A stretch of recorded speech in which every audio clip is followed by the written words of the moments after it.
Welcome to Learn English with Podcasts. Book's Glowing Star. If you want to improve your English naturally and confidently, you're in the right place. On this channel, we bring you easy-to-follow podcast-style lessons to help you master English grammar, grow your vocabulary, and practice real-life conversations. Whether you're just starting out or working on advanced skills, you'll find listening activities, speaking tips, and exam practice for IELTS and TOEFL, all designed to make learning simple, fun, and effective. Subscribe and join us every week to boost your English through the power of podcasts. Let's learn, speak, and grow together on Learn English with Podcasts. Rocket Headphone **. Welcome to the deep dive. Today, we're plunging into a topic many of you grapple with: how to really unlock your English learning potential, especially with something you might already be doing, listening to podcasts. Right. You see, most people think just hitting play on an English podcast is, some kind of magic shortcut to fluency. But what if I told you that without the right kind of listening, you might just be spinning your wheels, making far less progress than you could be? Okay, let's unpack this. Precisely. Yeah. Our mission today is, it's to move beyond just passive exposure.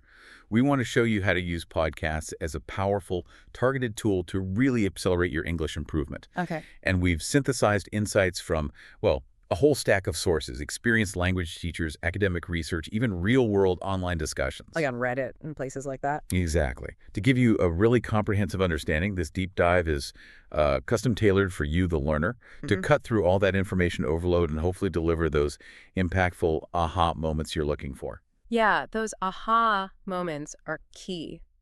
So why podcasts? Why have they become such a popular and effective tool for language learning? For me, I think it's just how accessible they are. I mean, you can seamlessly weave language practice into your day, right? Your commute, the gym, even just tidying up. Absolutely. And if you miss something, just rewind. Easy. And what's truly fascinating, I think, is how podcasts immerse you naturally in authentic language. You get exposed to different accents, natural rhythms, real conversations, all in a pretty relaxed setting. Yeah, not like a formal classroom feel. Exactly. They complement formal classes perfectly, and they're portable, right? Laptop, phone. Yeah. Learn anytime, anywhere. Even harness those little idle moments in your day. Right. And, academic research consistently shows learners have really positive attitudes toward using podcasts for vocab. They find them attractive, amusing, helpful. Some even say they learn better and faster. Probably because they're often short and interesting. That's a big part of it. It's like learning English without feeling like you're studying. That learning without feeling like you're learning, that's the sweet spot, isn't it? It really is. But okay, if passive listening is only scratching the surface, what are the concrete steps? How do you go deeper? And this is what gets really interesting. We found some incredibly practical advice from Alistair Budge. He hosts English Learning for Curious Minds. Ah, yes, good one. Yeah, it's for intermediate to advanced learners, nearly 10 million downloads since 2019. So, he clearly knows what works. Definitely has some credibility there. He offers 5 simple but really transformative tips. So the first tip, it sounds obvious, maybe, but it's foundational. Choose the right podcast. Right. And right here means you understand about, say, 70 to 80% of it. That comprehension sweet spot. Exactly. Too easy, you're not learning much. Too hard, you just get frustrated and, give up. The second part is critical too. Pick a topic you actually like. Something you're genuinely passionate about. Sports, history, whatever. Your interests drive the motivation. Totally. If you're advanced, maybe try native speaker podcasts on that topic. If not, look for ones made for non-native speakers, but still on something you enjoy. And this point about interest, it comes up again and again in learning communities. You see it online all the time. Advice for learners hitting a plateau. Pivot to content, especially podcasts, about stuff you already love, just in English. Right, so it doesn't feel like a chore. Exactly. It just blends with your entertainment. Things like Luke's English podcast for British English, or Stories podcast for simpler narrative. It's ND7 for news. Or The Daily for those really deep dives. Even Alistair Budge's own podcast does this, right? Yeah. Henry VIII.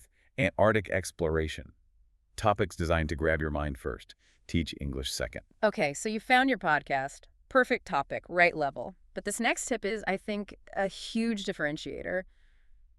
Listen actively. Yes, this is crucial. We've all done it, haven't we? Headphones on, listening while you're working out, walking. Passive listening. Yeah. And while that exposure isn't, bad, pure passive listening, it's like trying to get fit by just watching exercise videos. Huh.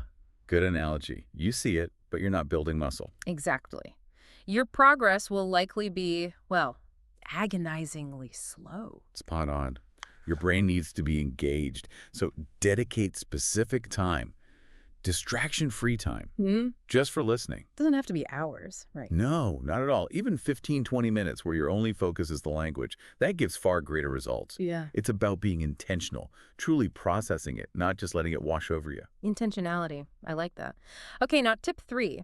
This is where things really start to get, well, super effective for a lot of learners. Use transcripts. Ah, the transcript, yeah. They just remove all that uncertainty about what you're hearing, don't they? You can catch every single word, not just the easy ones. And it's so much better for vocabulary recall. You're hearing and seeing the words. Yeah. Multiple senses involved. And pronunciation, too. You can try saying the words along with the speaker, connect the written form to the sound. Absolutely. And that value of transcripts for vocab, it's backed up by research. Lots of good podcasts offer them, like you mentioned Luke's English podcast, SAND7. Yeah. Often downloadable PDFs. Right. But what's really impressive now, and this can be a real aha moment, is interactive transcripts, like Alistair Budge's podcast does. You can hover over words for definitions, translations into different languages. Wow. Yeah, plus vocabulary lists, study packs. It turns reading into this active, on-demand learning thing. It really supports that multimodal approach learners value. Okay, so you've got your podcast, you've got your transcript. Now it's time to put in the work, do some exercises to really lock it in. Yeah, get your learning workout clothes on. Exactly. These aren't just, boring drills. They lead directly to fluency. First up, shadowing. This isn't just repeating like a parrot. It's trying to copy everything, intonation, pronunciation, rhythm. Mimicking the music of the language. Yeah, you're physically training your mouth and brain, building that muscle memory for speaking naturally. It's super powerful for fluency and just feeling more confident. It really is. Then there's summarizing. Right. So imagine a friend asks, hey, what was that podcast about? Try explaining it. Yeah. In English, you can use the transcript for reference, maybe pull in some of those new words or phrases you want to use. So it's not just remembering facts, it's actually processing and explaining in your own words. Exactly. That's key for real understanding. Okay, and finally, this is a neat trick. Focus on second category vocabulary. Explain that one. So these are words you understand when you hear or read them, but you wouldn't normally use them yourself. Passive vocabulary. Right. So note them down and then consciously, actively try to weave them into your own speaking and writing. Bridging that gap between recognition and actual use. Yeah. Making it your vocabulary. Exactly. Making it truly your own. Now, this last tip, number 5, it might sound a bit weird in our fast-paced world.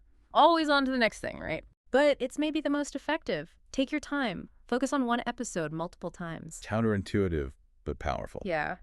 We're so tempted to just binge through episodes, but really digging deep into the same material until you're comfortable, that's far better for long-term retention, mastery.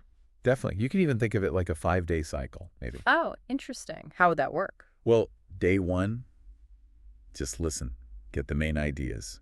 Day 2, listen again, but follow along with the transcript. Fill in the gaps. Okay. Day 3, practice shadowing. Really focus on mimicking the speaker. Day 4, summarize the whole thing, maybe even write it out. Consolidating. Exactly. And day 5, listen one last time, with or without the transcript. And just notice. Yeah. Notice how much more you understand, how much more natural it feels. Ah, I see. It's about proper understanding, genuine mastery, not just consumption, letting it really sink in. Precisely. So, okay. You've done all this, sharpened your listening, worked on pronunciation, expanded vocab with podcasts. How does this stuff actually translate? How does it help in real-world conversations? Well, it translates directly. That active listening practice, it helps you build the skill of asking better questions, good open-ended questions. Right, not just, do you like traveling? Yeah. Yes, no stuff. Exactly. Yeah. You start naturally asking things like, what's the most memorable place you visited? Yeah. That invites much richer answers. Yeah, gets a real conversation going. And when you answer, that summarizing practice helps too. Instead of just, I like reading, you might say, oh, I really enjoy mystery novels because, I love the suspense. It just opens the door for follow-ups. creates connection. Totally. And remember, conversation is, well, it's a two-way street, isn't it? It's a shared journey, not an interview. Good point. So don't be afraid to share your own stories, anecdotes. Adds personality, makes it more enjoyable. Definitely. And paying attention to those everyday phrases makes a difference too. Like, how's it going? Can feel more natural sometimes than a formal, how are you? Reads the room a bit better. Yeah. And hey, if you forget someone's name, we've all been there. Happens all the time. Just saying, oh, your name's just slipped my mind. Could you remind me? It's fine. It's graceful. Or in business, asking for a card or their email, the name's usually right there. Simple trick. It's just about being prepared, feeling confident, navigating those little moments. And this whole idea of clear, engaging communication, it extends straight into the professional world, especially now, digitally. Where you lose all the body language and tone. Exactly. So clarity is just paramount. That precision you get from working with transcripts, it helps you be brief, to the point in emails. Use clear subject lines, query on Q3 sales report, not just question. Right, saves everyone time. And always err on the side of politeness and tone. Those little words, could, would, please, they make a huge difference online. And in virtual meetings, that shadowing practice helps you speak a bit slower, maybe. Enunciate clearly, pause. Give people time to process. Yeah. And check your tech. A clear microphone is often way more important than a fancy camera. Good point. Don't be afraid to have notes. Practice your intro, anticipate questions. Totally professional. And it's okay to ask for clarification. Saying, could you please rephrase that, isn't weakness. It shows you want to understand accurately. That's good communication. Absolutely. It's a strength. And finally, proofread. Always proofread before hitting send. Reading things aloud like you do with transcripts helps catch errors and internalize that rhythm. It makes your communication much more effective overall. Leads to a productive day, feeling clear-headed, laser-focused, all that good stuff. Now, while the benefits of podcasts are, overwhelmingly positive, we should mention, some studies do point out limitations. Like practical issues. Yeah, things like difficult access, slow internet, maybe not being able to afford the devices, laptops, phones. Real-world challenges for sure. Definitely.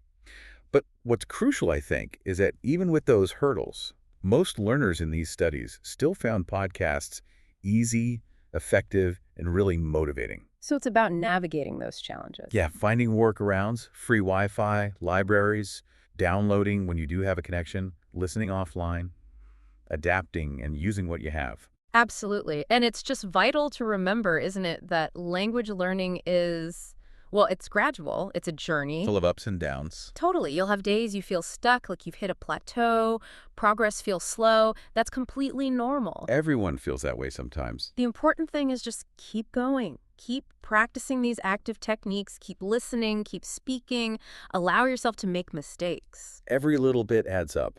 Yeah. Small, consistent effort. It really does build into something much bigger. So, wow, we've covered a lot today. We have. From, turning passive listening into active learning with transcripts, exercises, to seeing how those skills boost real-world chat and digital comms. This deep dive should really give you practical tools, make your English learning more effective and hopefully more enjoyable too. And if you connect it all to the bigger picture, learning English this way, through podcasts, engaging with real stories, it's not just about memorizing words or grammar. No, it's more than that. It's about connecting with the world, right? Broadening your perspective, building empathy. You're not just getting a skill, you're building bridges, finding common ground. That's a great way to put it, building bridges.